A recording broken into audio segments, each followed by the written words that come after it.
কুরআনুল কারীমে সূরাতুল ইসরার ৪৪ নম্বর আয়াতে আল্লাহ সুবহানাহু ওয়া তাআলা বলেন, তুসাব্বিহু লাহুস সামাওয়াতুস সাবউ ওয়াল আরদু ওয়া মান ফীহিন্না ওয়া ইম মিন শাইইন ইল্লা ইউসাব্বিহু বিহামদিহি ওয়ালাকিন লা তাফকাহুনা তাসবিহাহুম।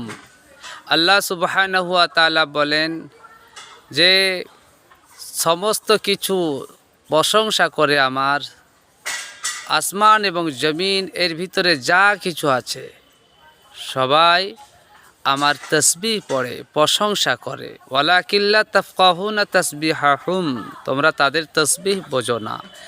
এইরকম আল্লাহর প্রশংসার সূচক শব্দ দিয়ে কোরআনুল কারীমে অনেক আয়াত অবতীর্ণ হয়েছে। যেমন সূরাতুস সাফে এসেছে, সাব্বাহা লিল্লাহি মা ফিস সামাওয়াতি ওয়া মা ফিল আরদি ওয়া হুয়াল আজিজুল হাকীম, সাব্বিহ ইসমা রাব্বিকাল আ'লাল্লাযী খালাকা ফাসাওয়া ওয়াল্লাযী কদ্দারা ফাহাদা, ইত্যাদি ইত্যাদি অনেক আয়াত এসেছে।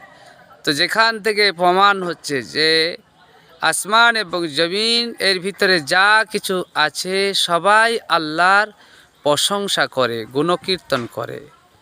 এর দ্বারা বোঝা যায় সব কিছুর ভিতরে জীবনী শক্তি আছে, প্রত্যেকের প্রাণ আছে। মানুষের শুধু প্রাণ নাই, উদ্ভিদেরও জীবন আছে, তেমনি মাটিরও জীবন আছে, অনুভূতি জ্ঞান আছে যা আমরা বুঝতে পারি না। আল্লাহ জানিয়ে দিয়েছেন, তোমরা বুঝতে পারো না কিভাবে সে তার স্রষ্টার প্রশংসা করে, গুণকীর্তন করে।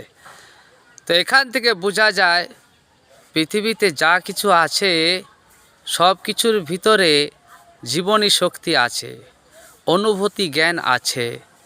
সেটা বৈশিষ্ট্যের পার্থক্যের কারণে সেই অনুভূতি ভিন্ন।